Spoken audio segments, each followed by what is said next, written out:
Pak Yu udah join sih Om. Udah join ya? Oke. Iya. Alright, teman-teman sebelum kita mulai, mari kita berdoa dulu sesuai dengan agama dan kepercayaan kita masing-masing agar apa yang kita cita-citakan bisa tercapai dan acara ini bisa berlangsung dengan lancar. Oke, berdoa akan saya pimpin sendiri, berdoa dimulai.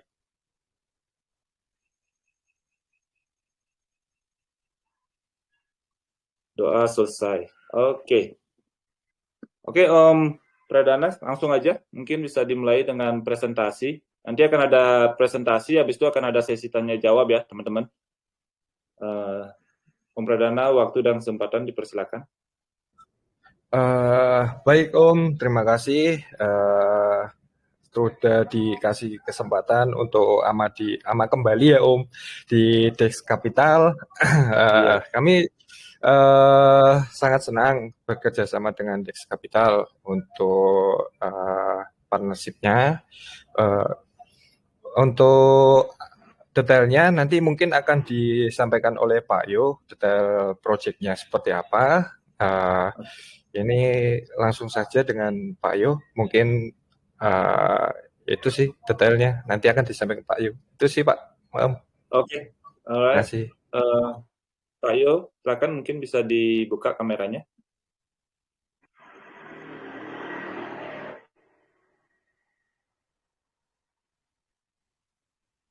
Halo Pak Yo.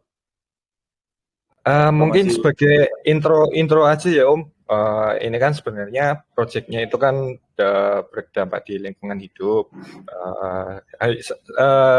Sesuai dengan himbauan dari Pak Jokowi, itu setiap orang itu wajib menanam 25 pohon itu selama hidupnya. Terus kemudian ada dampak pemanasan global ya Om. Ini akhir-akhir ini kan cuaca begitu panas, terus hujan nggak menentu. Waktu dulu itu musimnya itu udah terjadwal, tapi sekarang itu tiba-tiba hujan, tiba-tiba panas, nggak bisa tentu lah. diprediksi ya. Iya, nggak bisa diprediksi gitu. Nah, itu dan sesuai dengan slogan kami itu clean the air, green the world, plant the trees, find the gold against the climate change, oxygenator is climate champion itu. Jadi kita sih pengennya alam ini lebih hijau, kita bisa menggunakan yang ada di atas tanah yaitu pohon. Untuk tenaga fosil itu pasti lambat laun akan semakin berkurang dan semakin langka gitu. Dan alternatifnya kita pakai yaitu pohon gitu. Ini Pak Yu udah hadir. Mungkin proyeknya akan disampaikan dengan Pak Yu ya Om. Tuh. Oke, Pak Yu, langsung ya, waktu dan kesempatan dipersilakan Pak Yu. Baik, selamat malam. Ya, jadi malam ini kita melakukan pertemuan kembali nih dengan Dex Capital. Terima kasih. Kalinya ya Om, spesial Om. Spesial yang kita dapatkan lagi dengan Dex ini. Ini kawan sejati nih. Kita harapkan Dex benar-benar jadi kawan sejati di dunia lingkungan hidup yang ikut juga mensukseskan dan menghijaukan kembali yang gundul-gundul di kata-kata gundul ini nggak bagus buat saya. Reboisasi ya. Yang gundul-gundul di kehutanan, di hutan-hutan di Indonesia ya. Terima kasih kawan-kawan. Kita sangat senang sekali ada kesempatan bersama-sama dengan semua kawan di Dex ini untuk bersama-sama kita mendukung, mensupport Nusaku agar penghijauan benar-benar terjadi kembali di Indonesia. Karena dengan Nusaku, dari transaksi yang banyak kita akan hasilkan dana untuk penanaman hutan kembali. Para oxygenator, para holders yang bertransaksi, silakan bertransaksi seperti biasa, sebagaimana biasa melakukan transaksi di bidang kripto yang lain. Tetapi dari transaksi itu otomatis nanti akan terjadi menjadi holders yang mempunyai juga kontribusi di dalam penghijauan, kontribusi di dalam menjaga lingkungan hidup. Jangan sampai terjadi pemanasan global yang kemarin dikatakan oleh dalam acara Bu Najwa Shihab, dikatakan pada tahun 2050 apabila tidak berhasil kita menurunkan gas rumah kaca, maka pemanasan bisa mencapai lebih dari 1,5 atau mencapai 2 derajat lagi. Artinya bencana itu akan terjadi, setengah makhluk bumi bisa habis apabila panas itu naik lagi 1,5 sampai 2 derajat. Untuk jangan terjadi bencana itu, kita harus tanam pohon. Karena yang perlu diserap adalah gas rumah kaca, diantaranya yang paling penting CO2 diserap. Penyerapnya adalah pohon. Itu sebabnya kita di Koprabu sangat giat dan berusaha untuk menyerap gas rumah kaca dan mengharapkan banyak sekali partisipasi dari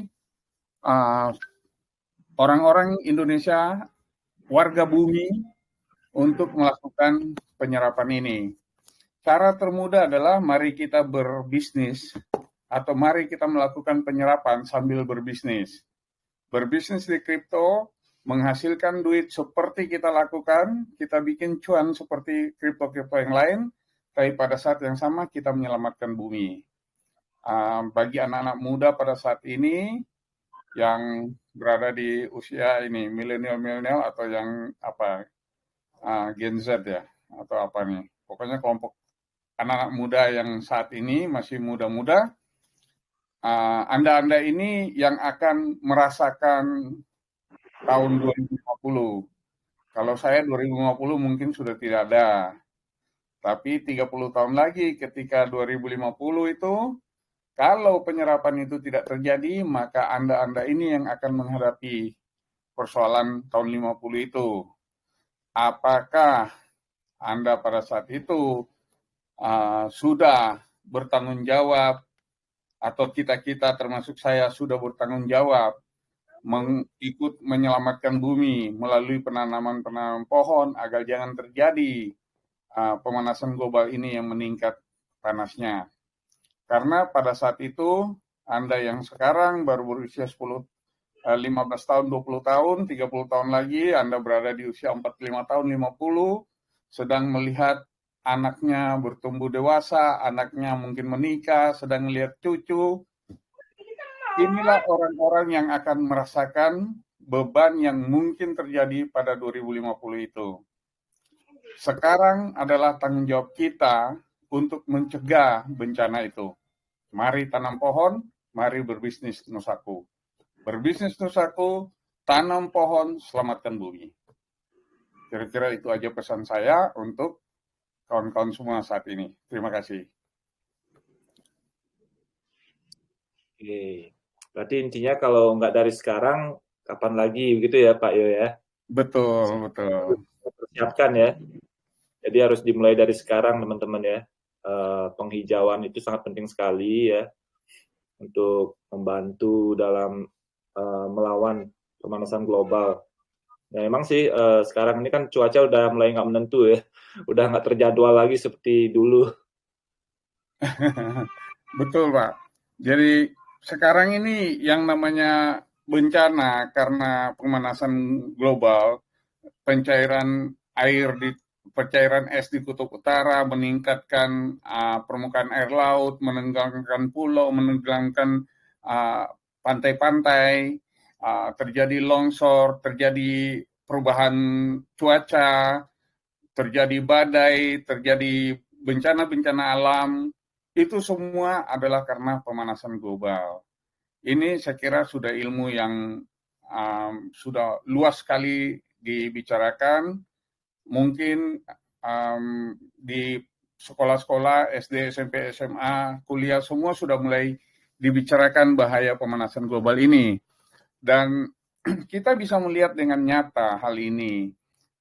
Coba kita rasakan aja setiap kalau beberapa tahun yang lalu saya masih ingat 10-20 tahun yang lalu kita masih punya waktu di Indonesia tuh musim panas adalah bulan ini sampai bulan ini.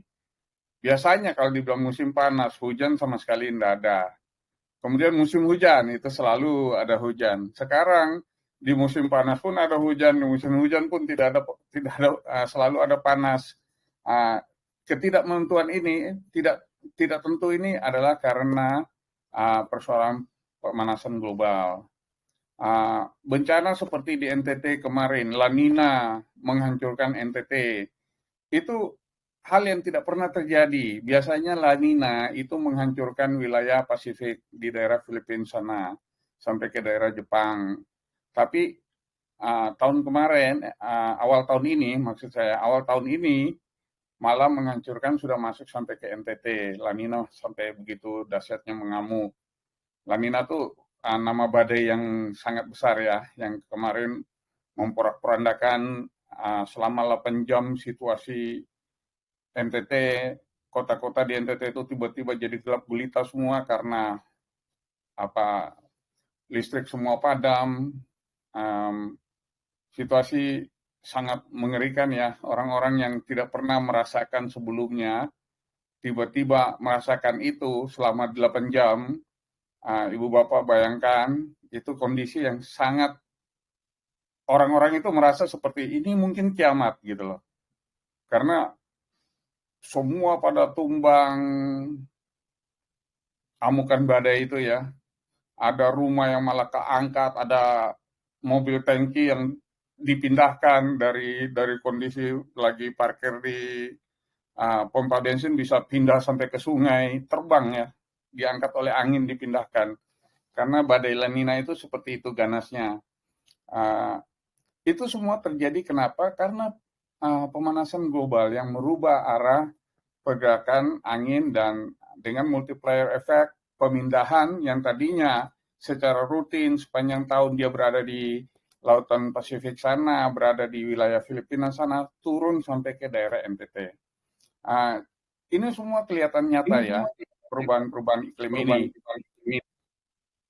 Ya, Pak. Sejauh ini dari tim Nusaku itu sudah berapa hektar lahan yang berhasil dijauhkan, Pak Yo? Ya, dari tim Nusaku dalam hal ini Koprabu ya, Koperasi Produsen Anugerah Bumi Hijau, kita mungkin kurang akurat dalam menghitung jumlah hektaran, tapi kita cukup akurat dalam menghitung jumlah pohon. Sampai saat ini pohon yang sudah ditanam oleh tim Koprabu itu berkisar 300 juta pohon. Yang ditanam sejak tahun 2006 ya, sampai sekarang. Di antaranya ada pohon yang dimanfaatkan daunnya, yang menjadi herbal, dikirim dan dijual, diekspor ke Amerika dan ke Eropa, Afrika, India. Ada juga yang dimanfaatkan kayunya, dipakai untuk triplex dan lain-lain. Apabila ada pabrik di dekatnya, karena bagaimanapun petani-petani yang bergabung di Koprabu itu juga harus mempunyai penghasilan. Jadi kayu yang ditanam ada juga yang digunakan. Tapi karena pada prinsipnya itu ditanam, maka ketika digunakan kayunya ditanam kembali. Dengan demikian, kita tetap memperhatikan lahan itu tetap tertanami.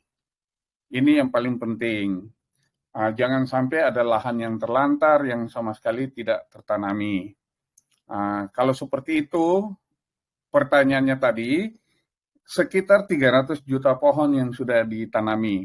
Karena ada pohon yang mungkin jumlahnya 2.500 pohon dalam 1 hektar, ada yang cuma 1.000, ada juga mungkin bisa sampai 3.000 pohon atau 2.000 pohon gitu Pak. Nah itu sendiri nanti targetnya sampai berapa pohon Pak? 300 juta itu baru berapa persen dari target? Masih jauh sekali karena lahan yang kita punya sekitar 3 juta hektar. Kalau kita ngambil rata-rata penanaman 1 hektarnya 2.500 pohon, target kita adalah 7,5 miliar pohon. untuk 3 juta hektar yang dimiliki oleh anggota Koprabu, dalam hal ini petani, yang jumlahnya sekitar 1 juta orang. Tapi selain dari itu, masih ada 22 juta hektar lagi lahan yang sudah terpetakan yang perlu ditanami untuk mendampingi hutan. Dalam hal ini kita membuat hutan ya, yang namanya aforestasi. Kemudian reforestasi berdasarkan data kehutanan itu ada 60 juta hektar. Jadi kawan-kawan, kalau 3 juta hektar itu membutuhkan 7,5 miliar pohon, artinya bisa menampung 7,5 miliar pohon, kalau 60 juta hektar, ya bisa dihitung sendiri. Banyak sekali yang masih perlu sekali ditanami lahan-lahannya. Artinya kita harus membuat banyak bibit, kita harus mempekerjakan banyak petani untuk menanam. Jangan membuat program penanaman, dalam hal ini reforestasi dan aforestasi, tanpa ada petani yang merawat dan menjaganya. Jangan membuat program penanaman tanpa ada pemanfaatan ekonomi. Nah, kalau cuma sekedar menanam tanpa ada manfaat ekonomi, tanpa ada yang merawat, itu biasanya gagal. Tapi kalau ada yang merawat, ada petani yang berkepentingan, memang pekerjaannya sebagai petani, profesional sebagai penanam, dan ada manfaat ekonomis yang akan menghidupkan keluarganya, maka biasanya penanaman itu menjadi sukses. Yang dilakukan oleh Koprabu adalah koperasi petani pemilik lahan yang bekerja menanam pohon. Jadi kalau Anda bicara tentang profesionalisme, ini profesional. Seperti itu, Pak. Mantap, keren. Nah, dari sudut pandang kriptonya sendiri, benefit yang bisa dirasakan dari petani itu sendiri, apakah ada mungkin, Pak Yo? Secara langsung gitu?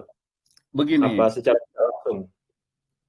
Ketika para holders bertransaksi di Nusaku, membeli Nusaku, jual Nusaku, kan kita mengambil fee ya, tax ya, dan tax itu yang digunakan untuk penanaman. Jadi dari sisi berbisnis di dunia kripto, holders tidak terganggu sama sekali. Tapi ada benefit tambahan, yaitu holders membantu petani untuk menanam. Petani ini adalah petani Koprabu yang juga adalah bagian dari developer.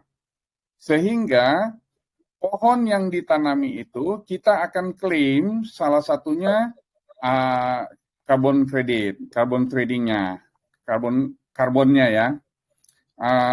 Rata-rata pohon kita secara sederhana, saya sampaikan ini belum akurat sekali karena pertanyaannya spontan ya, tapi katakanlah satu pohon kita itu sekitar 200 sampai 300 kilogram CO2i.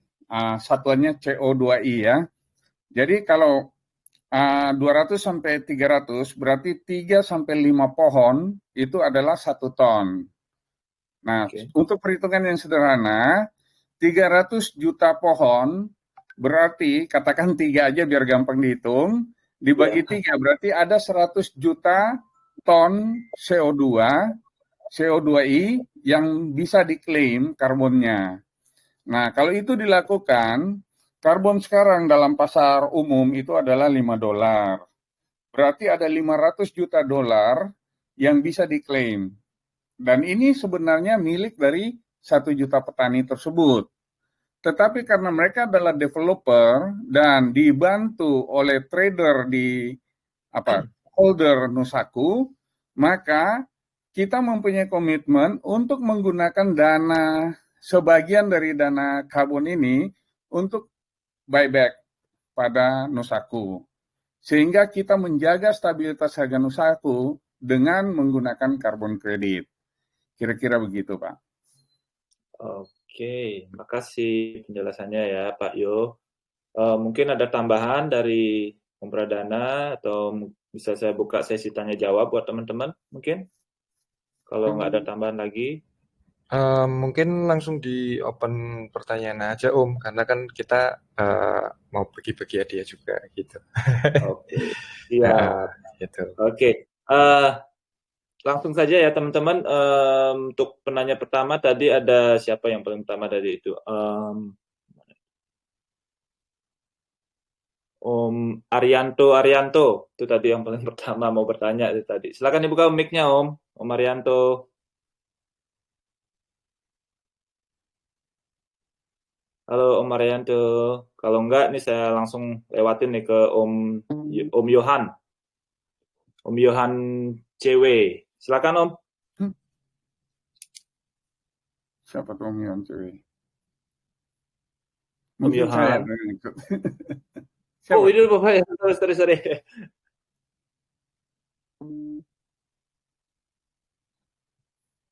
Silakan teman-teman yang mau bertanya. Halo, Bli. Ya, halo. Oh, ada aku ya. Silakan, ada aku. Wah, Oh, pertama. ya. Baik, Silakan. selamat malam buat tim Dev dari Nusaku. Di sini saya mau nanya, kan slogannya itu kan Go Green atau penanaman pohon. Akan tetapi di roadmap-nya itu ada penambangan emas dan penambangan nikel. Di mana kita tahu itu penambangan itu kan adanya tuh merusak lingkungan atau apa tuh? Ya seperti mencemarkan lingkungan seperti itu. Bisa dijelaskan pengertian dari itu? Terima kasih. Baik, Pak, ini adaku. Terima kasih pertanyaannya, dan itu berarti Anda sangat kritis. Thank you. Begini, Bu, pemerintah kita membuat aturan. Apabila ada mineral di dalam tanah, itu didahulukan dibanding penanaman di atas tanah. Kita ini betul seperti yang dikatakan, kita maunya menanam pohon, menjaga lingkungan. Kita nggak kepingin menambang. Tapi apabila kita sudah tanam pohon untuk kepentingan karbon tadi, tiba-tiba diperiksa di lahan itu ada emas atau ada nikel, orang lain berhak mengajukan izin untuk menambang dan kita wajib menyerahkan lahannya. Jadi kebun kita dirusak oleh orang yang mendapat izin menambang itu. Tentu kalau dia dapat izin, dia akan diberikan kesempatan atau dia wajib melakukan penanaman kembali. Tapi umumnya orang yang menambang itu kan diberikan kewajiban menyimpan jaminan reklamasi. Tapi ada banyak sekali orang yang sudah memberikan jaminan reklamasi, menambang, kemudian selesai menambang ditinggal saja karena dia sudah merasa memberikan jaminan. Dengan demikian, lahan kita itu rusak. Makanya kita petani yang sudah mempunyai 3 juta hektar kira-kira, kita teliti duluan, Pak. Apakah di lahan kita ada mineral yang bisa ditambang? Nah, kita dapati di lahan kita sekarang itu ada mineral emas 5.000 hektar. Dan ada nikel juga beberapa ribu hektar. Juga ada batu bara. Sehingga kita mengambil kesimpulan lebih baik kita yang ambil mineralnya duluan dengan izin pertambangan, kemudian baru kita tanami. Sehingga yang menambang adalah kita sendiri, kita tahu cara menambang yang benar, yang tidak merusak, yang ramah pada lingkungan hidup, dan kita sendiri yang merestorasi lahan kita. Jangan orang lain yang datang mengacak-acak kebun kita, kemudian kita yang harus restorasi lagi kebunnya. Kira-kira seperti itu, Pak.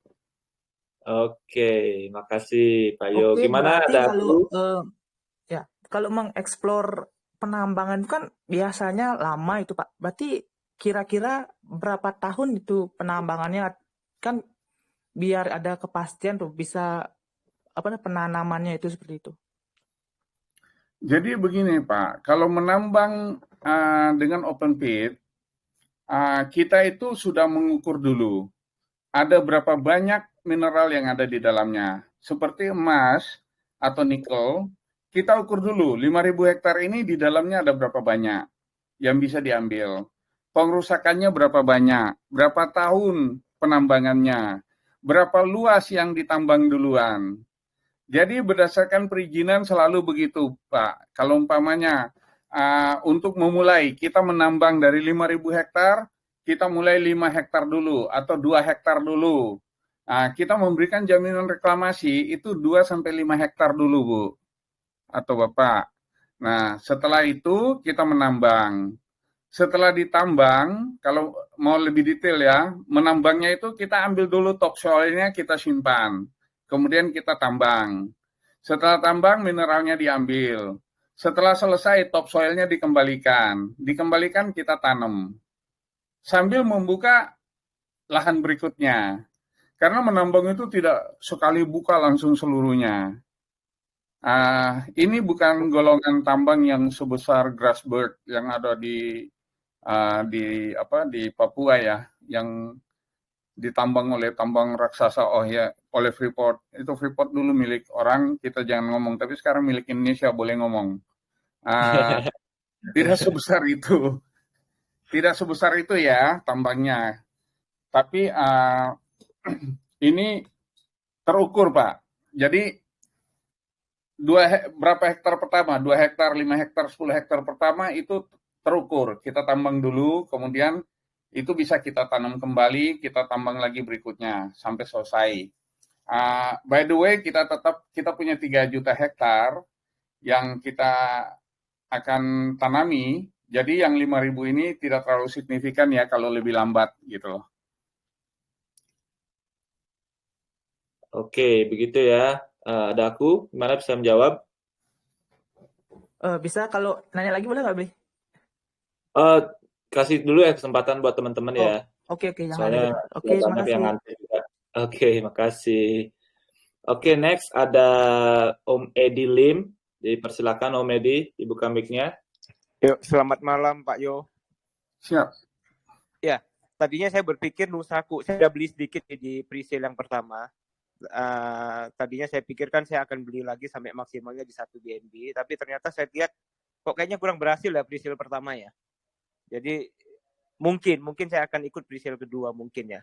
Dari penjelasan saya baca dari white paper dan lain-lainnya, saya sebetulnya merasa ini lebih cocok ke arah charity daripada bisnis ya.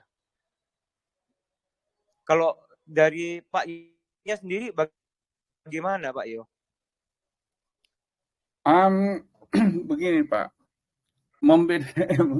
dibilang charity, kita juga bukan charity ya Pak ya, karena ini jelas-jelas ada aktivitas ekonominya. Dibilang bisnis sama sekali, jelas-jelas kita ada aksi sosialnya, yaitu membangun lingkungan hidup. Dan di dalam membangun lingkungan hidup ini, penanaman pohon ini, kita juga mengklaim carbon credit.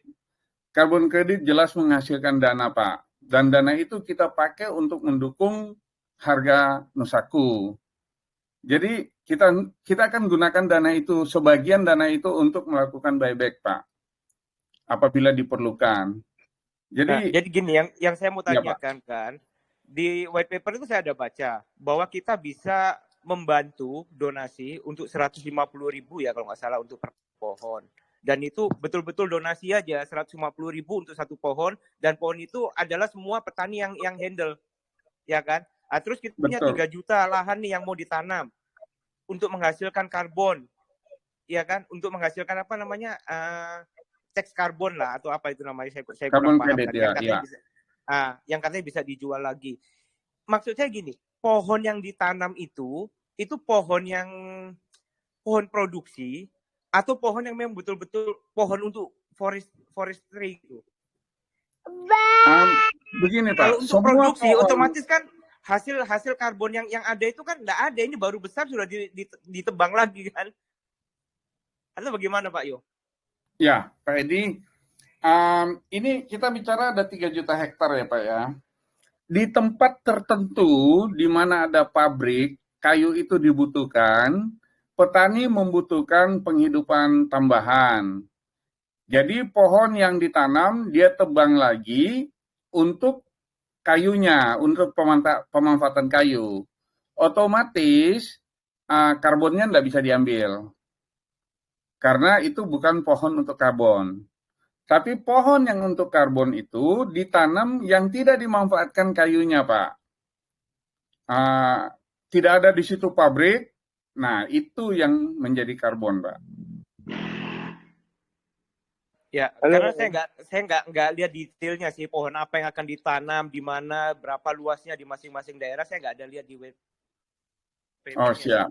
Cuman yang ada kan diklaim ini kalau mau donasi 150.000 per pohon, kami punya 3 juta gitu sih. Mungkin bisa lebih detailkan di next webnya atau bagaimana Pak Yo? Baik, itu barangkali memang mungkin kelihatannya belum lengkap dinaikkan di web karena ya harus dinaikkan nanti. Kita bisa tunjukkan di mana penanaman seperti di Pulau Jawa ini kita tanam sudah banyak sekali Pak, tapi di Pulau Jawa ini banyak pabrik. Jadi pohon yang kita tanam yang dekat dengan pabrik itu pemanfaatannya adalah kayu. Pohon yang jauh dari pabrik itu pemanfaatannya karbon, Pak. Karbon didapat setiap tahun. Kalau kayu didapat setiap 4 tahun. Gitu. Biayanya hasil dari penanaman itu adalah milik petani. Tetapi kalau penanamannya itu mendapat dari hasil Nusaku, maka ada kontribusi yang akan diberikan kepada Nusaku untuk melakukan buyback. Oke, begitu. Gimana Om Edilin? Silakan dilanjut Om Blay untuk yang lainnya. Malam. Oke, makasih ya. Oke, next ada Om Arianto.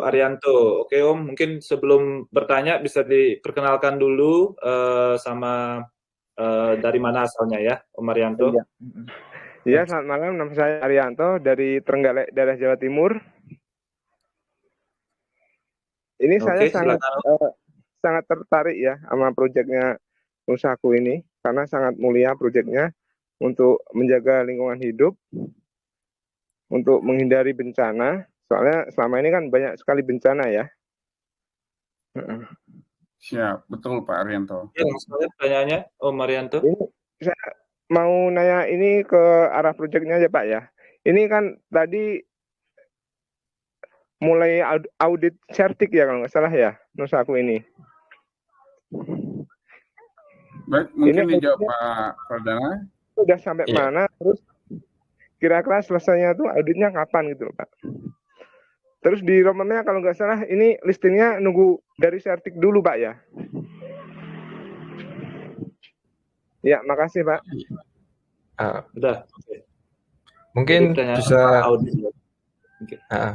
mungkin bisa saya jawab ya Om untuk audit sertik itu kita sudah submit, tapi untuk progresnya kita akan update kembali karena kan untuk audit itu kan butuh proses gitu. Pokoknya kita pastikan sebelum launching kita akan down untuk audit sertik gitu Om. Gitu. Mungkin nanti di tanggal 20 kita akan announce di grup Telegram kami, nanti kita akan amati di situ juga.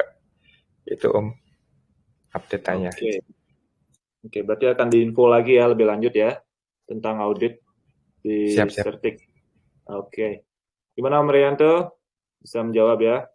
Iya, terus kalau auditnya sertiknya itu molor, itu gimana Om? Launchingnya atau apa ditunda gitu? Ditunda maksudnya di schedule kan tanggal 21 tuh. Kalau auditnya sertiknya belum jadi tanggal 21 itu gimana? Launchingnya ditunda. Baik Om, untuk sebenarnya sih untuk SC-nya kita nggak ada masalah sih Om. Itu kan kita pakai Solidity terbaru. Jadi dari pihak sertik sih kemarin udah oke sih. Nanti untuk prosesnya itu tinggal antreannya banyak atau enggak gitu Om. Jadi untuk SC-nya sih nggak ada masalah. Bisa dicek juga di BSC Scan gitu yang mungkin bisa ini SC mungkin bisa dipelajari gitu Om. Itu sih kemarin update dari IT kami itu nggak ada masalah sih Om untuk SC-nya. Mungkin bisa dipercepat dari situ juga untuk ininya. Nanti kami akan follow up juga sih Om ke sertik gitu. Oke, siap. Oke, makasih Om. Semoga Nusaku bisa berkembang pesat ya. Amin Pak Arianto. Makasih Om Marianto. Terima kasih ya Om Marianto. Pak Arianto, kita barangkali saya perlu ini karena ini juga menjawab pertanyaan dari beberapa kawan saya yang masih awam di dunia ini. Mungkin tanggal 21 itu kita pastikan aja kita tetap melakukan launching ya, Pak Pradana. Betul begitu? Iya Pak Yo. Walaupun sertiknya masih agak atau katakan molor atau apa kita nggak tahu, tapi tetap aja 21 kita laksanakan aja ya. Mohon pengertian dari kawan-kawan aja nantilah paling. Oke. Sebenarnya gini Om, kita sambil nunggu cerdik, kita masih memberikan kesempatan bagi teman-teman yang belum entry pre-sale di tahap 1 dan tahap 2, kita akan kasih kesempatan di tahap berikutnya, dan yang pastinya harganya masih early banget nih. Nanti kalau udah di market, nanti kan harganya udah beda sih Om. Yang untuk harganya kita nggak bisa prediksi, tapi harga di pre-sale itu adalah harga early. Ini kesempatan buat teman-teman yang mau entry. Ya, jadi gitu sih Om, sambil nunggu sertiknya oke, itu kita kasih kesempatan buat teman-teman sini untuk entry di awal gitu. Jadi kita sama-sama support Nusaku untuk jadi besar di Indonesia gitu. Kami juga ingin amanah untuk pengembangan proyek ini, nggak ada kata-kata yang istilahnya menyakiti hati teman-teman di sini gitu. Itu sih Om, update-nya dari kami. Alright, oke.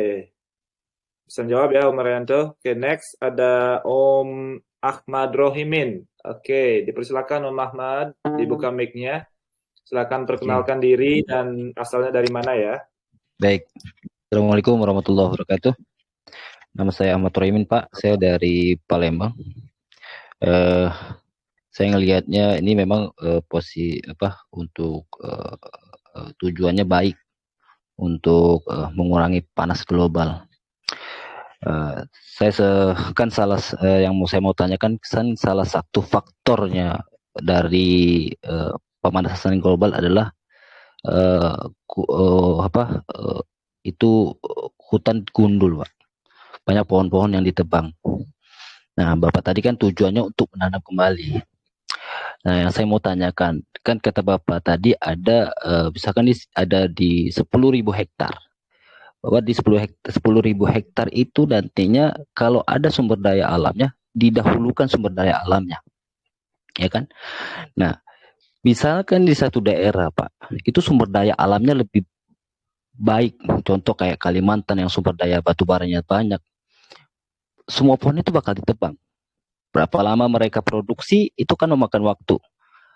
Nah, kalau mereka tebang semua, itu kan untuk kita tanam lagi kan membutuhkan waktu yang lama, Pak. Nah, tujuan Bapak tadi adalah mengurangi panas global.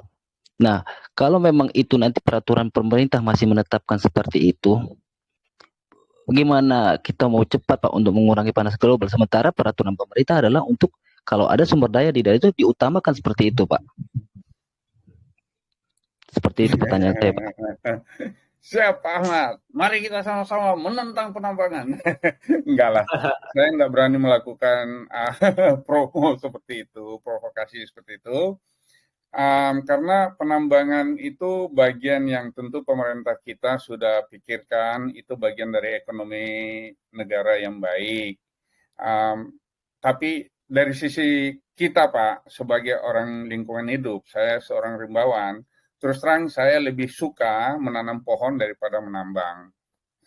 Ini pendapat pribadi. Tapi kita ini kan cuma warga negara, Pak. Kita ikuti aturan pemerintah yang ada, dan toh kita masih bisa menanam dulu tempat yang lain. Setelah itu kita tanam lagi yang ditambang itu, Pak. Tambang itu rata-rata sebesar apapun tambangnya, 50 tahun itu udah selesai, Pak.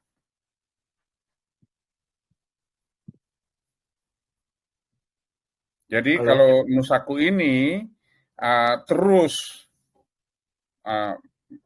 Nusaku ini terus kita transaksikan sehingga menghasilkan terus dana untuk penambangan, kita nggak perlu khawatir dengan yang tertinggal, Pak. Seperti yang Bapak bilang tadi, umpamanya tambang batu bara yang besar sekali di Kalimantan, sekarang ini kan Kalimantan Selatan yang paling banyak rusak ya, karena Kalimantan Selatan tuh sudah hampir habis Pak batu baranya Pak. Lebih banyak sekarang mengarah ke timur dan utara, Kalimantan Timur, Utara, dan Kalimantan Tengah. Kalimantan Selatan sudah lebih banyak yang habis. Sekarang lebih banyak dilakukan penghijauan dan banyak juga yang terlantar. Itu adalah bagian dari 60 juta hektar yang harus ditanami. Maka kita tidak perlu khawatir kalau bicara tentang bisnis Nusaku, kita nggak perlu khawatir tidak ada lahan yang perlu ditanami, karena ada banyak sekali lahan itu, ada 60 juta hektar. Kita sekarang konsentrasi ke penanaman lahan kita yang 3 juta hektar, yang milik, yang tidak ada mineralnya, yang masih perlu ditanami. Itu dulu, 3 juta hektar itu mengarah ke 7,5 miliar pohon. Kita membuat pohon dan menanam itu juga butuh waktu beberapa tahun. Seiring juga dengan perkembangan Nusaku sendiri. Kalau makin banyak yang sadar akan pentingnya ini dan mau bertransaksi terus di Nusaku, ya tentu percepatannya bisa lebih baik, lebih cepat dalam penanaman. Saya nggak tahu, ada nggak kawan yang berani prediksi Nusaku dalam 1 hari, 4 tahun dari sekarang, per hari transaksinya berapa dana yang bisa dialokasikan dari tax untuk penanaman. Ada yang bisa bantu saya nggak? Ayo teman-teman. Ada yang bisa bantu prediksi? Kalau saya sih bukan prediksi ya Om ya, cuman begini. Karena dari misi dan visinya Nusaku, itu sebetulnya menurut saya pribadi nih, itu seharusnya dipisah antara menanam yang dalam artian menghijaukan dan menambang. Begitu kita konsepnya di menanam saja, itu jual ke Eropa pasti laku. Tapi begitu kita ketambahan dengan menambang, itu jadi tanda tanya lagi nanti. Itu sih Om. Ya, Pak Edilim, saya terima kasih. Itu sebenarnya sangat tepat ya. Tapi cuma saya sedikit mengambil risiko di situ karena kita sedang mengerjakan Nusaku dan sifat dari Nusaku itu membutuhkan dana backup. Menurut saya sifat dari pekerjaan Nusaku itu membutuhkan dana backup. Sehingga kalau backupnya kita cuma gunakan carbon credit, itu lebih lama, lebih lambat waktunya dibanding dengan melakukan penambangan. Sementara tambang itu pun bagian yang akan dilakukan. Bukan oleh kita, ya dilakukan oleh orang lain yang mengganggu. Sehingga dengan kita, maksudnya orang lain itu adalah orang yang bukan di Nusaku ya, yang tadi ya, yang mendapat izin, kita nggak tahu dia siapa, dia dapat izin penambangan, dia merusak lahan kita. Jadi dengan satu penjelasan yang jelas, itu akan diterima Pak. Ya kita di Koprabu, kita sudah biasa di UNFCCC, kita sudah dikenal sejak tahun 2006, kita sudah punya rekor dunia penanaman pohon terbanyak, kita di Guinness World Record ya, dan kita sudah dikenal sebagai koperasi lingkungan hidup.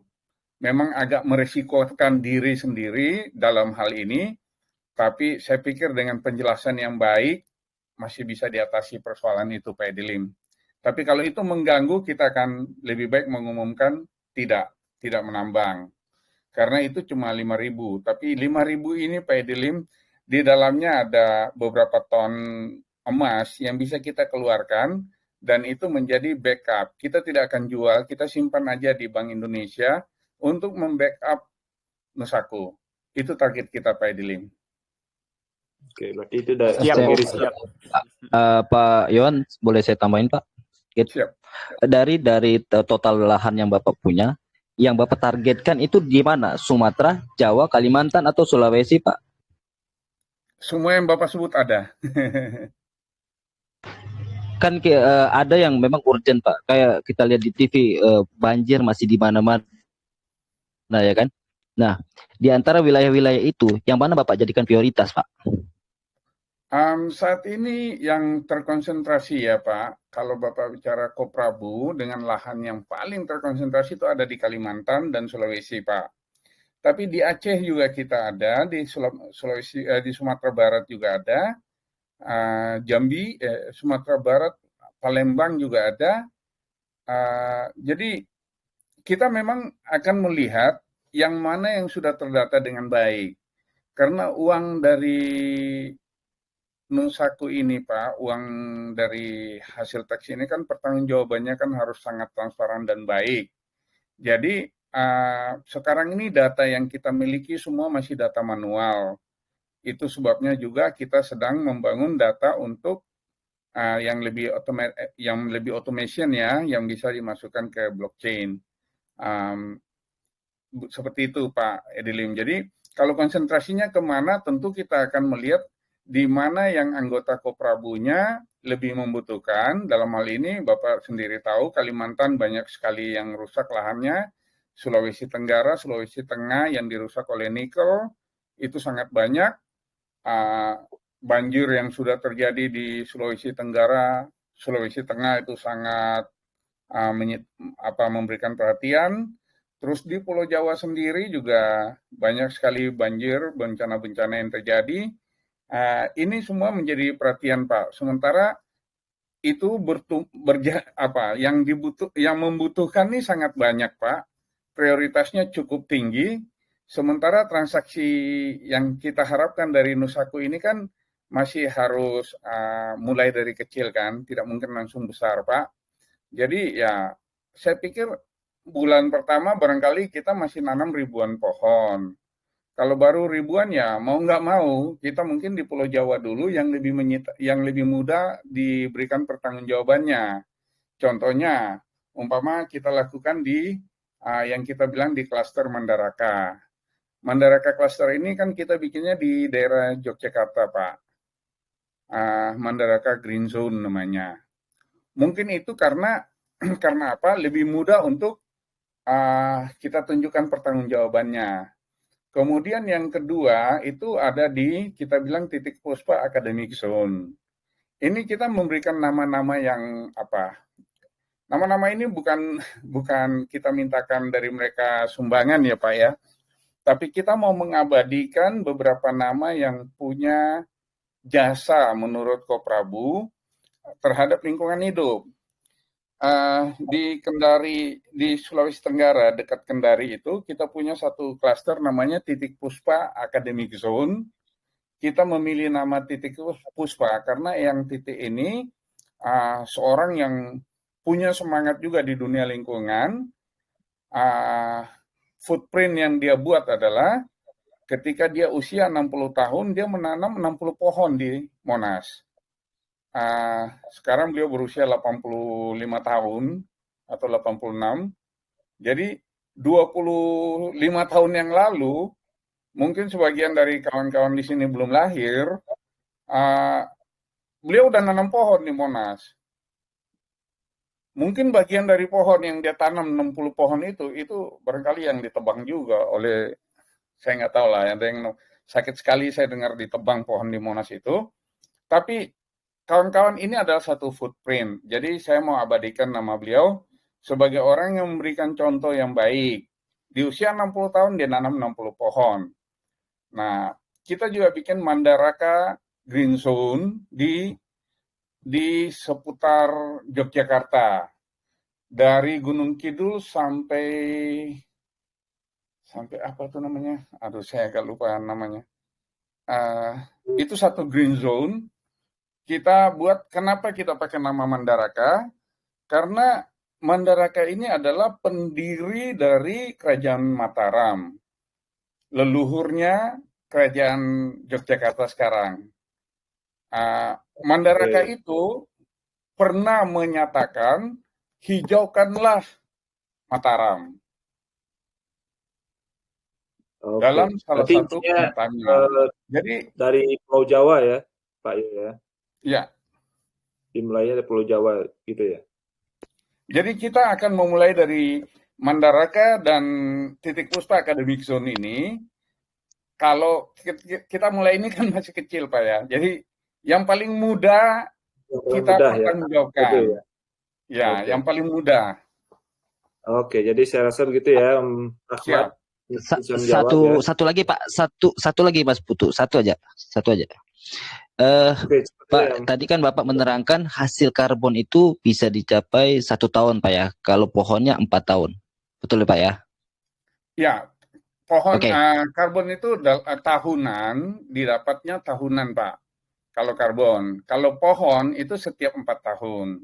Oke, jadi dari proses tanam awal sampai menghasilkan karbon itu kurang lebih 1 tahun lebih Pak. Begini, menghasilkan karbon ini Pak, kalau kita menghitungnya, ini kan persoalan menghitung kan, menghitung karbon itu yang dihitung batang Pak. Jadi kalau kita baru nanam pohon kecil, dihitung batangnya tentu masih tidak bisa dinilai ya, masih terlalu kecil. Tapi ada satu kebijaksanaan Pak, bahwa emisi, ini hubungannya emisi nih Pak. Emisi tertinggi di Indonesia adalah karena perubahan tutupan lahan. Jadi tadinya hutan ditebang, maka terjadilah emisi yang tinggi karena tutupan lahannya berubah. Nah sekarang ketika kita menanam, itu kita bisa mengklaim tutupan lahan itu. Ini satu kesempatan mengklaim di dunia karbon ya. Cuma mungkin kalau ini jadi debatable, saya kira lebih baik kita bicara pohon yang sudah tertanam. Jadi kita ini sudah menanam dari tahun 2006 Pak. Kita punya pohon yang sudah siap karbon. Cuma karena kita tuh melakukan pendataan tidak baik, tidak sebaik kalau dengan Nusaku, maka sekarang ini kita akan mendata sehingga bisa masuk ke blockchain dan tidak ada alasan buat tidak bisa menerima karbon kredit. Kenapa saya bilang tidak ada alasan? Karena setiap pohon itu kita berikan nama para holder, para oxygenator. Dan setiap pohon itu terbukti ada fotonya, ada pemiliknya, ada nama klasternya, ada ketua klasternya yang mengabadikan, dan ada pemerintah setempat yang bisa menyaksikan. Di samping ada tentu ada tim Nusaku yang melakukan verifikasi. Jadi setiap pohon tersebut terkonfirmasi dan tidak ada alasan bagi UNFCCC atau COP untuk tidak memberikan karbon kredit. Kira-kira begitu, Pak. Oke. Mana Ahmad ya, cukup ya? Om, nanti kalau itu menjadi deh. Siap, Om. Oke, next ada Om Hotden Simamora. Silakan dibuka mic-nya, Om. Perkenalkan diri dan asalnya dari mana. Halo, Om Hotden. Om ya. Ya, silakan perkenalkan diri, Om, dan asalnya dari mana. Oke, nama saya Hotden Parulian Simamora, asal dari Medan. Horas. Horas. Langsung pertanyaannya ya, Om. Langsung aja. Oke, terima kasih. Di grup ini ada disematkan pesan ini deskripsi tentang pembahasan kita malam ini. Pertama saya yaitu metode 4F2C. Itu ada carbon sink, eco energy, eco industry, dan yang terakhir itu eco city. Mohon penjelasan secara singkat aja apa yang dimaksud 4 metode ini. Itu yang pertama. Yang kedua, saya tertarik dengan pembahasan atau niat daripada Nusaku ini, yaitu ke penanaman pohon. Artinya saya berharap sih sebenarnya pihak Nusaku ini melakukan aksinya itu melihat dampak lingkungan atau melihat analisis dampak lingkungannya. Maksud saya seperti ini, jangan hanya sekedar menanam pohon, tetapi tidak ada efek ke dua efek. Menurut saya yang paling penting itu dua efek, yaitu atau dua segi, yaitu dari segi ekonomi, baik segi, kemudian yang kedua segi lingkungannya. Artinya kalau saya lihat tadi pembahasan ini segi ekonominya sudah ada, yaitu sudah ada yang namanya koperasi, artinya untuk mensejahterakan, artinya itu ke ekonomi. Kemudian ke lingkungannya, saya berharap pihak Nusaku juga memandang atau menanam pohon, ini melihat jenis pohonnya, artinya pohon yang mau ditanam ini pohon apa, apakah ini berdampak ke lingkungan, karena kayak sesuai dengan pembahasan kita tadi, ini khususnya Indonesia atau dunia ini sudah cuaca ataupun suhu ini sudah tidak jelas. Itu salah satu dampaknya itu karena yang namanya CO2 terlalu banyak. Nah, jadi saya mau nanya, pertanyaan kedua, sudah sejauh mana aksi daripada Nusaku untuk proyek ataupun proyeknya ini untuk penanaman pohon ini, apakah sudah ada berkolaborasi ke pihak pemerintah, dalam hal ini mungkin ke Kementerian Kehutanan, karena kita tahu sama-sama akhir-akhir ini kan Jokowi giat-giatnya itu menanam mangrove, itu kan kita tahu fungsinya itu untuk mencegah abrasi. Jadi yang pertanyaan kedua, sudah sejauh mana pihak Nusaku, apakah hanya ini berbasis blockchain atau hanya mengejar bisnisnya aja? Terima kasih Om. Terima kasih. Pertanyaannya dua. Singkat saya jawab yang kedua duluan, Pak. Tentu kita menanam untuk lingkungan hidup dan ekonomi. Ekonominya tadi sudah jelas dengan koperasi untuk kita punya slogan itu adalah memitigasi perubahan iklim global ekstrim dan memitigasi kemiskinan petani. Ini dua mitigasi yang kita lakukan dalam slogan kita untuk menanam. Lingkungan hidup pasti kita perhatikan, Pak. Koprabu adalah koperasi lingkungan hidup yang sudah biasa berkolaborasi dengan Kementerian Kehutanan. Bahkan tanggal 27 November kemarin, Menteri melalui Dirjen Planologi di KLHK sudah sempat berbicara dan membuat video bersama kita menyatakan bahwa ini salah satu program percepatan penanaman yang baik. Tentu kita sangat memperhatikan, Pak, persoalan menanam untuk lingkungan. Jangan sampai terjadi longsor, erosi, abrasi, dan lain-lain. Penanaman pohon yang kita lakukan adalah untuk pohon-pohon yang tumbuh di lahan tersebut. Kita nggak bisa nanam jati di Kalimantan, Pak. Jati itu adanya di Pulau Jawa. Kita nggak akan tanam pohon merbau di Pulau Jawa. Itu adanya di Papua. Gitu loh, Pak. Jadi pohon itu juga disesuaikan dengan kondisi lingkungannya. Jangan sampai kita menanam pohon yang tidak cocok untuk lingkungannya. Jadi kita menanam pohon yang ada di habitatnya. Karena semua karbon itu dihitung dari pohon, dari batang pohonnya. Sehingga lebih baik kita tanam pohon yang ada di habitatnya. Kira-kira begitu, Pak. Lebih jauh kita bisa bicara lebih panjang, Pak Simomora Lae. Karena ya, kalau ini dibicarakan, saya bisa panjang sekali. Saya seorang ribawan. Sudah jelas ya, Om Hodin ya, jawabannya. Jadi sudah ada kolaborasi dengan pihak pemerintah dan juga jenis pohon itu juga disesuaikan dengan daerah masing-masing, gitu ya. Habitatnya, ya. Yang kedua, kemudian yang metodenya itu, yang metode yang dimaksud itu, yang minta penjelasan tentang metode 4F2C itu. Bisa dijelaskan? Ya, 4F2C itu kita bilang 4 faktor, 4F itu 4 faktor untuk melawan climate change, untuk melawan perubahan iklim. 4 faktornya itu kita bilang faktor pertama adalah carbon sink. Carbon sink itu adalah menanam pohon. Kita mau menampung karbon. Jadi tanam pohon, membuat kayu itu menampung karbon. Itu carbon sink. Eco energy adalah kita menggunakan kayu sebagai energi.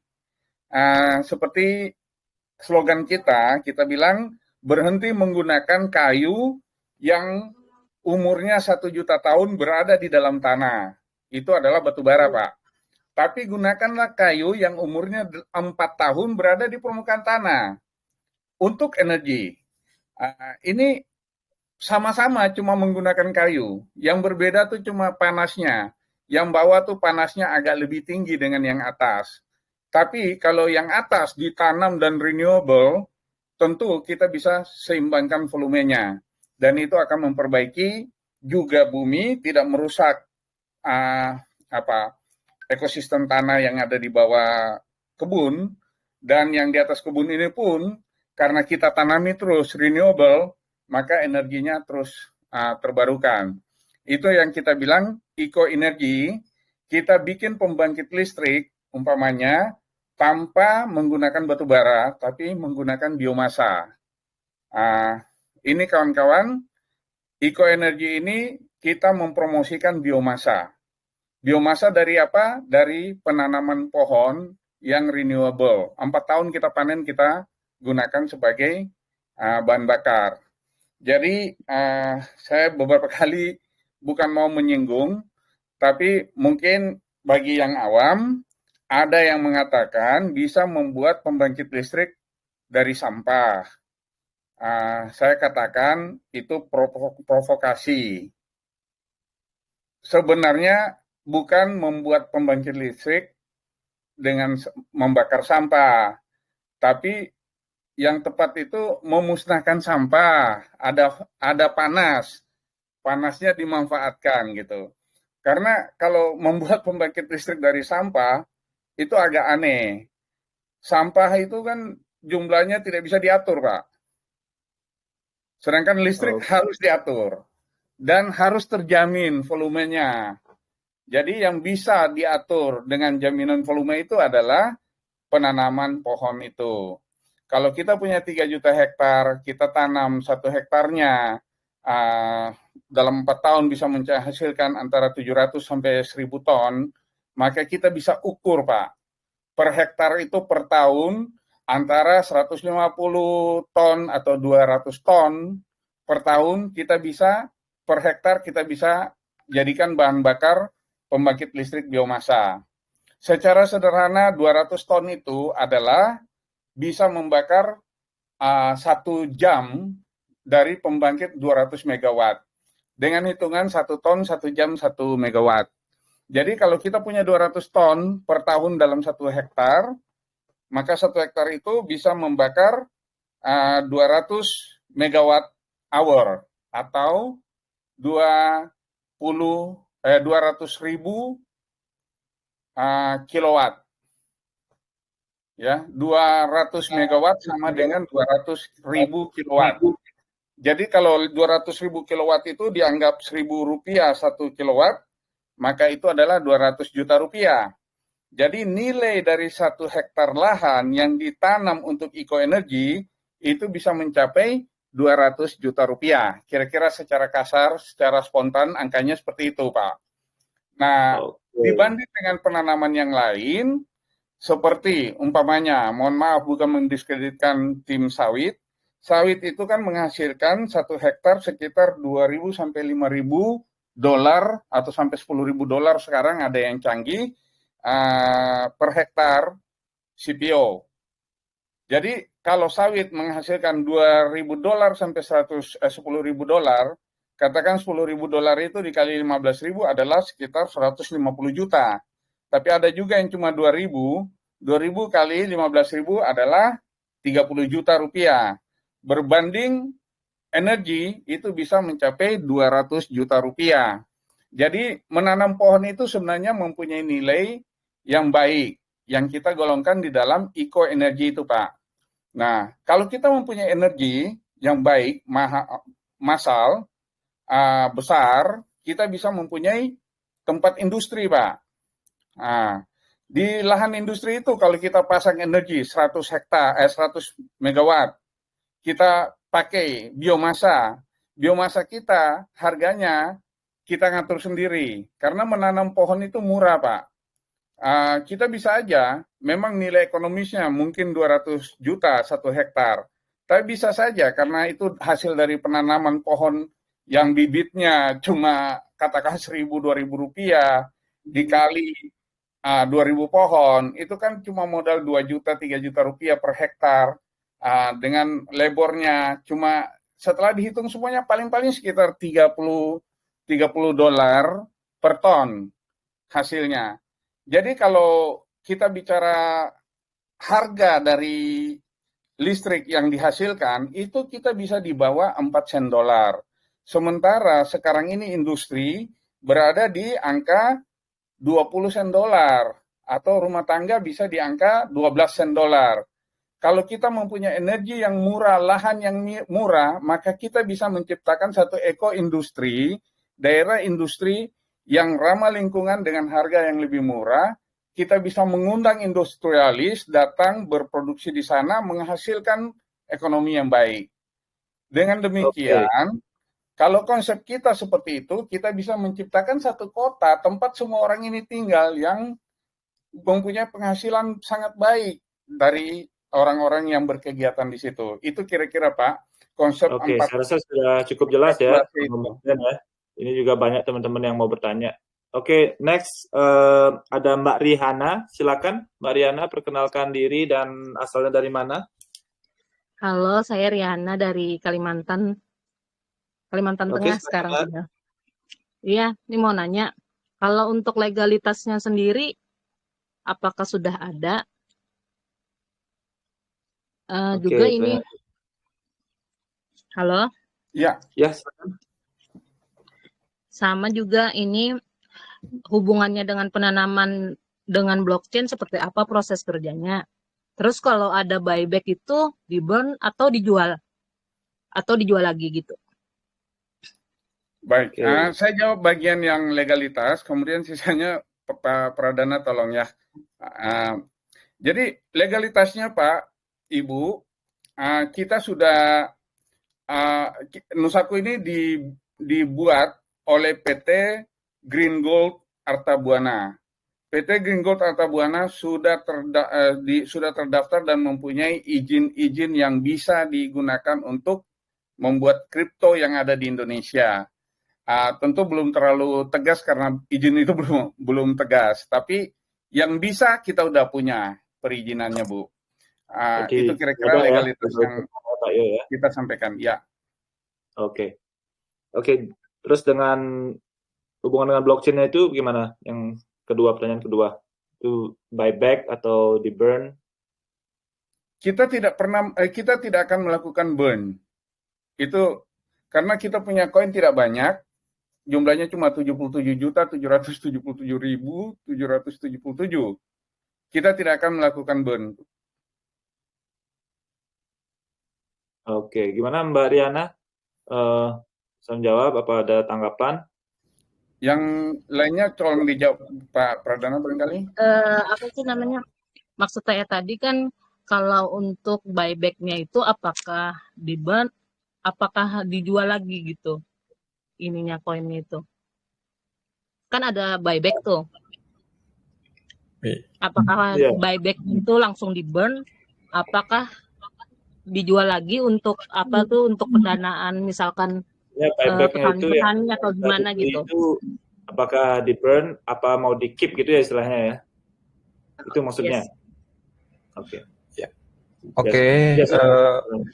Ya mungkin bisa saya jawab untuk prosedur dari sistem burn apa buyback gitu ya.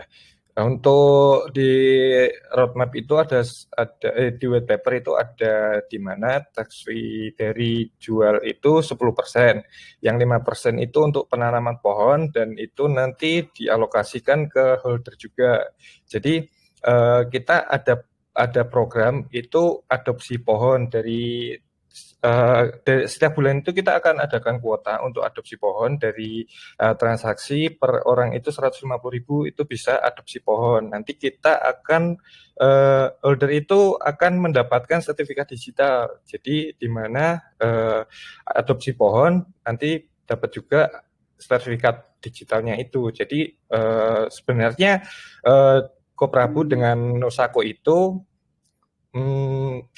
bersinergi bersama untuk menggunakan blockchain. Jadi blockchain-nya itu digunakan untuk pencatatan digital, di mana pencatatan digital itu kan semua orang bisa lihat. Terus untuk buyback itu sendiri dari tax fee 2% itu buyback otomatis. Jadi nanti sistemnya akan berjalan secara otomatis dan didukung dengan offline project yaitu tambang emas, karbon kredit, tambang nikel dan lain sebagainya yang ada di white paper gitu sih Om. Jadi tidak ada sistem burn karena koin kita sangat terbatas. Kalau misal kita burn nanti koinnya habis Om gitu. Dan kita ada strategi lagi.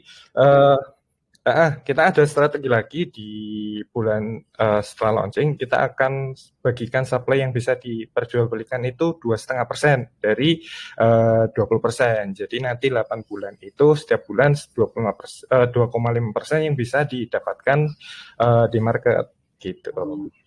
Oke, saya rasa bisa menjawab ya Mbak Riana ya. Ya. Cukup jelas ya Mbak. Oke.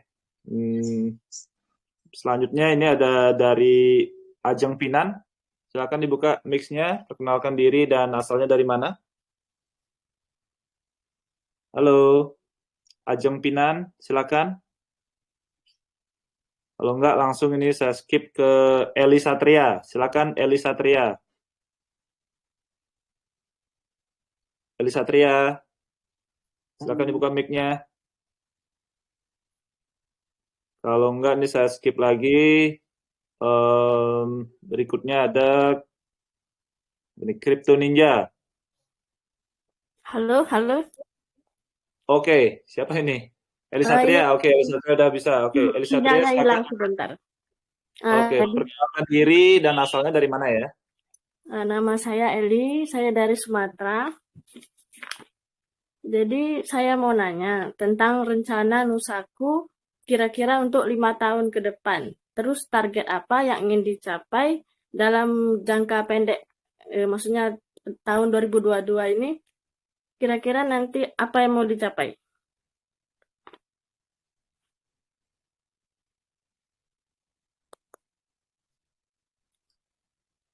Coba Pak Pradana, coba tolong bantu jawab dulu ya, saya minum dulu sebentar. Oke, siap Pak. Target kita sih sebenarnya ingin memenuhi lahan kita yang 3 juta hektar itu dengan bantuan dengan teman-teman di sini karena kan nanti market kan ada jual beli itu dan dari jual beli itu ada tax fee juga itu untuk penanaman pohon. Kita ada kuota juga untuk adopsi pohon setiap bulannya. Jadi teman-teman di sini bisa ikut memiliki pohon yang ada di Koprabu gitu. Jadi nanti kita akan setiap holder itu akan mendapatkan sertifikat digital dan nilainya itu akan semakin berkembang untuk sertifikatnya itu gitu. Untuk target 5 tahun ke depan kita ada target yang ya nggak muluk-muluk sih. Ya kita hampir menyamai harga BNB gitu. Itu sih. Okay. Siap. Saya rasa sudah jelas ya? Ya, sudah cukup jelas. Terima kasih, Pak. Oke. Next, kita panggil Desyukur. Desyukur, bisa dibuka mix-nya. Halo. Desyukur, ya. Perkenalkan diri dan asalnya dari mana ya? Oke, saya David Syukur dari Kalimantan Barat, Pontianak. Kebetulan di roadmap saya lihat ada Guinness Record di Pontianak itu sebelah di daerah apa Pak ya Pak Yo? Terus yang kedua, yang kedua di roadmap ada fase 5. Saya lihat ada development project untuk eco energi, eco city dan yang lain-lain seperti itu. Pertanyaan saya itu seperti apa ya Pak progresnya atau baru cuman sebatas plan atau gimana? Terus nanti seperti apa ininya Pak mekanismenya? Terus yang terakhir mungkin Pak, biar sekalian. Ini kan ini mungkin hubungannya sama Koprabu ya, tadi yang dijelasin. itu Koprabu itu harus ada minimal ini nggak sih Pak? Ada minimal, misalnya saya punya lahan nih satu hektar doang misalnya. Terus daripada saya tanamin sawit mungkin bisa untuk ikut di Koprabu itu atau gimana, atau harus ada minimal berapa hektar gitu. Karena aktualnya itu kalau di Kalimantan Barat ini rata-rata untuk ya masyarakat yang punya lahan misalnya retail itu cuma 1 hektar, 2 hektar, 3 hektar itu rata-rata itu diambil sama sawit untuk ditanamin sawit Pak. Nah maksud saya kalau misalnya ada info atau ada peluang untuk yang penting tanam pohon ikut Koprabu ini biar untuk mendukung Nusaku seperti itu Pak. Ya demikian mungkin beli pertanyaan saya. Terima kasih. Oke silakan Pak Yo dijawab. Baik, Pak David Syukur, terima kasih orang Pontianak. Ya, Pak, begini Pak, kita membuat rekor dunia itu kemarin itu bukan di Pontianak, di Pulau Jawa, di Jawa Timur Pak. Tahun 2016 bisa dilihat di berita-berita banyak, tanggal 28 November 2016 Koprabu membuat di Tuban, Jawa Timur. Jadi rekor dunianya di sana. Tapi kita sebenarnya punya rencana bikin rekor dunia juga di Kalimantan Barat, Pak. Kemarin itu sempat direncanakan bikin di dekat Bandara Pontianak itu, Pak. Nama Kuburaya. Oh ya, Kuburaya. Iya. Sempat direncanakan di sana, tapi pandemi, Pak, membuat rencana itu belum terjadi. Karena direncanakan penanaman rekor dunianya itu oleh sekitar 40.000 orang, 20.000 sampai 40.000 orang.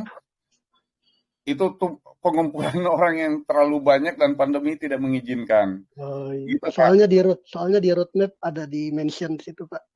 Jadi mungkin saya nanya di roadmapnya website Nusaku, Guinness World Record at West Kalimantan. Oh iya.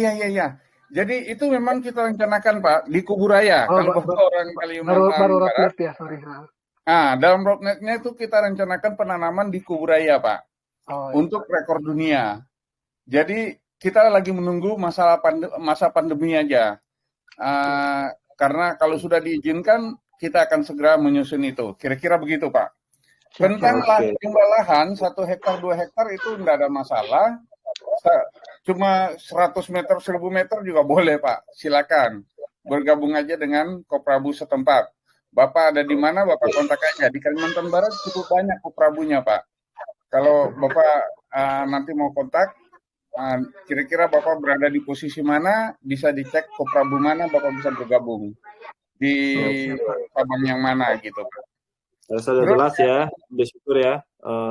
Yang terakhir tadi Pak, yang Eco Energi itu yang ada di roadmap-nya yang fase kelima. Terus seperti apa tadi ya? Saya sudah bicarakan tentang Eco Energi cukup panjang Pak ya. Apa masih diizinkan? Eco Energi itu tujuannya kita memanfaatkan kayu Pak sebagai energi.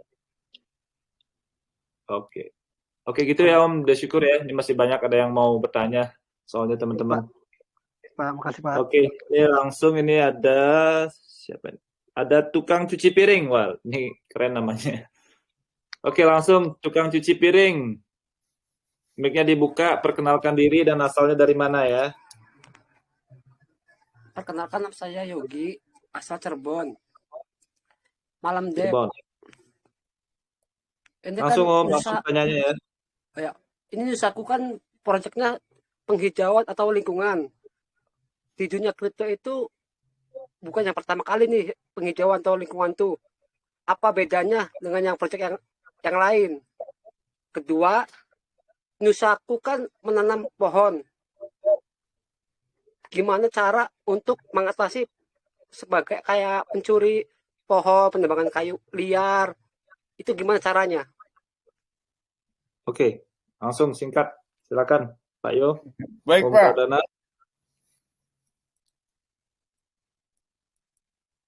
Pak Pradana,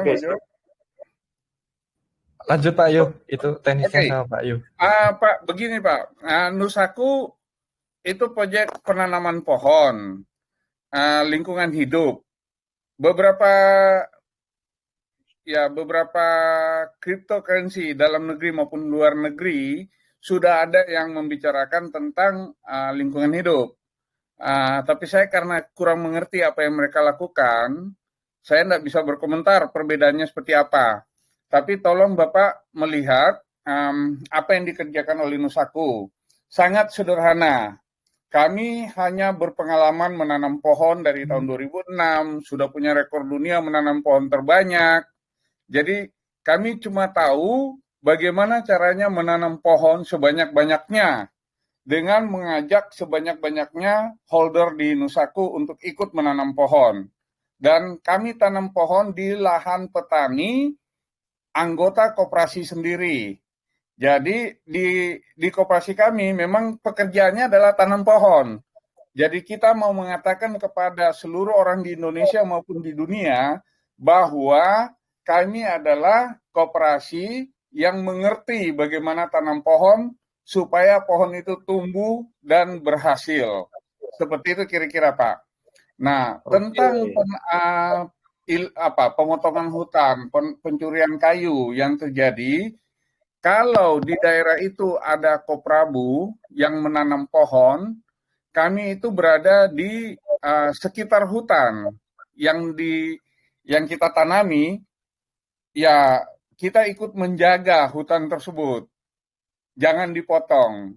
Kita bisa menginformasikan dengan cepat kepada polisi hutan ataupun polisi. Di Koprabu sendiri ada yang namanya Brigade Hijau.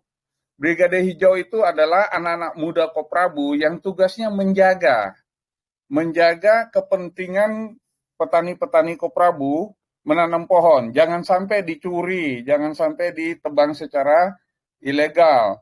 Dan itu efeknya ikut menjaga juga hutan yang dekat dengan yang kita tanam, Pak.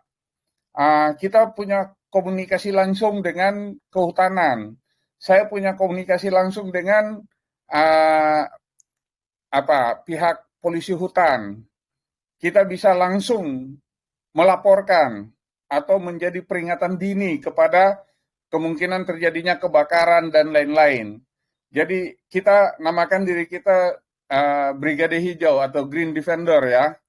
Dalam pergaulan internasionalnya kita bilang kita ini Green Defender juga Pak. Menjaga supaya meminimalisir terjadinya kerusakan-kerusakan hutan. Kira-kira begitu, Pak. Sudah cukup jelas ya, Om. Oke, siap.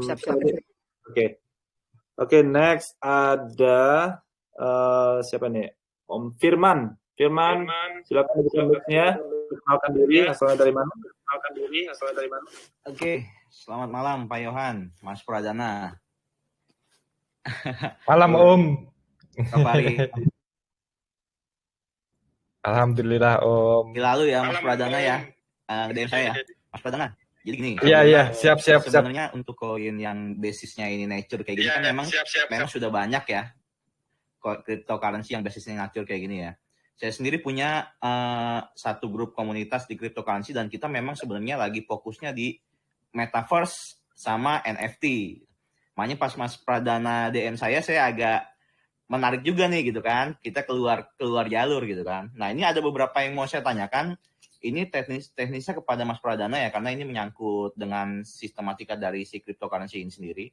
Untuk Nusaku ini yang pertama kali di roadmap kan disebutkan untuk lockingnya ini untuk 1 year ya kan, 1 tahun kan. Nah ini lock liquidnya ini di mana? Akan di lock liquidity-nya ini di mana? Itu yang pertama. Yang kedua, kita tahu yang namanya cryptocurrency itu akan hype di saat awal peluncurannya. Otomatis kita mengantisipasi adanya dump atau harga yang jatuh signifikan karena awal peluncuran.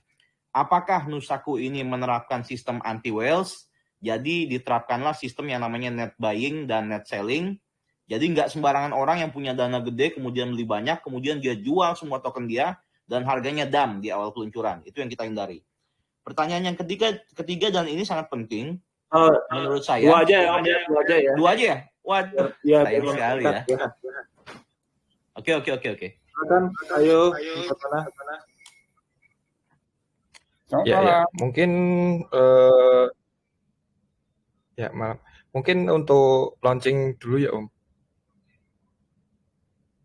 launching tetap nanti kita akan di PancakeSwap dan nanti kita kan di roadmap kan ada 4 exchange juga gitu Om. Jadi nanti untuk launchingnya di market yang kayak biasanya gitu untuk kedepannya gitu Om. Terus untuk pertanyaan yang kedua tadi perbedaan ini ya. Apa namanya? Lock liquidity itu di mana? Anti-Wells dan liquidity-nya, liquidity locking di mana dia? Apakah di DXL atau di mana gitu? Ya, untuk lockingnya nanti di Excel Om. DX ya. Oke. Iya. Untuk anti-well sistemnya itu gimana pembeliannya? Jadi gini. Oh, oke. Jadi gini untuk anti waste atau anti dam kita sementara ini untuk sebentar.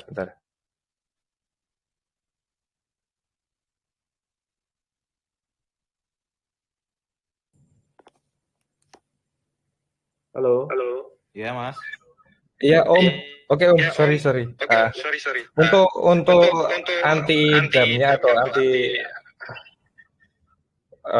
Wales-nya kita ada strategi itu kita akan menggunakan untuk maksimal sell gitu Om. Jadi kita ada maksimal sell harian itu di 3888 token. Oke. Gitu. Net selling berarti ya. Oke, saya udah jelas ya. Ya, untuk sell harian. Oke. Gitu. Jadi untuk mengurangi jam yang berlebihan sih. Oke. Terima kasih Pak Yohan, Mas Pradana. Oke, siap Om. Waktunya sudah mau habis ya. Ini saya buka lagi satu pertanyaan aja ya. Ini dari siapa ya next? Ada Dwi Destiasari. Silakan dibuka mic-nya. Dwi Destiasari, ya silakan perkenalkan diri. Asalnya dari mana? Assalamualaikum.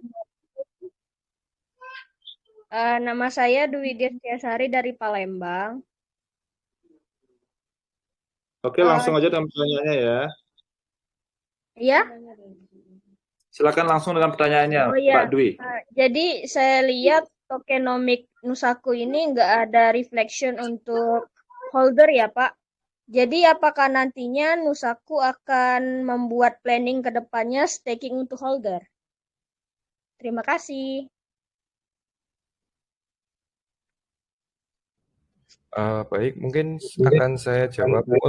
Untuk stakingnya kita emang nggak pakai. Jadi kita akan menerapkan sistem itu ke depannya akan ke arah blockchain. Jadi untuk stakingnya itu kita nggak akan untuk sementara ini untuk project lain kan mungkin ada tokenomic yang dibagikan ke holder gitu kan. Nah kita menggunakan tree addition pohon. Jadi setiap orang itu dari situ nanti untuk apa istilahnya pembagian kalau di token lain kan pembagian koin yang secara otomatis bisa ke holder gitu ya.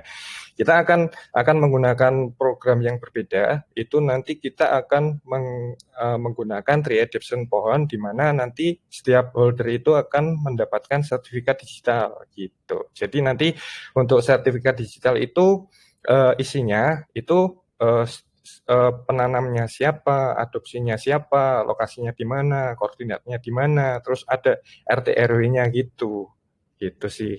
Mungkin seperti itu. Konsepnya sih sedikit berbeda, tapi tujuannya sama. Gitu. Oke, makasih. Saya sudah bisa menjawab ya, Mbak Dwi Destiasari. Ya, makasih. Oke, wah nggak terasa nih udah 1,5 jam lebih nih. Menarik sekali ya. Project Nusaku ini yang gini, masih penasaran teman-teman juga ini.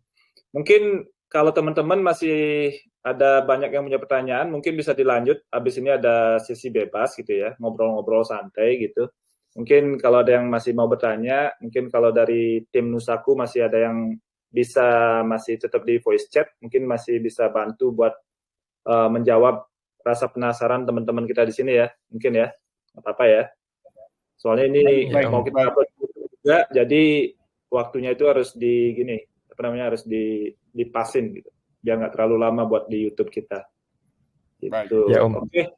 Jadi saya rasa begitu. Mungkin closing statement dari Pak Yo atau Om Pradana, persilakan sebelum kita tutup. Pak Yo dulu baru saya mungkin. Oh, baik. Ya. Oke, terima kasih Pak. Terima kasih Dex Capital ya dalam memberikan kesempatan pada hari ini. Terima kasih kepada semua partisipan, semua calon holder atau calon oxygenator yang ada di sini. Semoga segera ikut serta berbisnis di Nusaku sambil menghijaukan kembali bumi dan Indonesia. Terima kasih. Siap. Oke, silakan Pradana. Terima kasih Om atas waktunya sudah diberikan izin untuk amati Dex Capital. Terima kasih banyak waktunya. Untuk kedepannya sih kenapa kami yang membuat token Nusaku, karena ke depan itu bakalan iklim itu kita nggak akan tahu di mana perubahan iklim sangat pesat sekali perubahannya. Glacier juga semakin hari semakin mencair gitu. Mungkin itu sih Om, kita tujuannya sih bukan kenapa-kenapa, karena kan kita udah ada program yang jalan seperti penanaman pohon dan lain-lain gitu sih. Untuk ke depan, untuk yang menang ini kan ada giveaway ya Om. Ada 10 penanya tadi. Mungkin nanti bisa join di Telegram Nusaku. Buat teman-teman di sini juga bisa join untuk update terbaru dari proyek kami. Untuk 10 orang penanya tadi bisa kirimkan ke email. Kita punya email support Om. Jadi ada email support. Nanti bisa kirimkan ke dari timnya Dex Capital, itu akan dipilih. Oh iya. Oke, siap. Oke, nanti akan diinfokan mungkin Om Pradana ya. Siap. Mungkin ini seperti itu Om. Terima kasih banyak. Mudah-mudahan sharing malam hari ini sangat bermanfaat gitu buat kita semua. Oke, terima kasih. Terima kasih ya buat tim dari Nusaku sudah bersedia hadir pada kesempatan malam hari ini. Terima kasih juga buat teman-teman semuanya yang sudah bisa hadir, menyempatkan waktunya ya. Singkat saja dari saya, marilah kita dukung proyek Nusaku ini, proyek yang sangat bagus, mempunyai visi dan misi yang bagus tentang penghijauan dan membantu lingkungan ya teman-teman. Untuk lebih lanjut, akan ada sesi bebas setelah ini.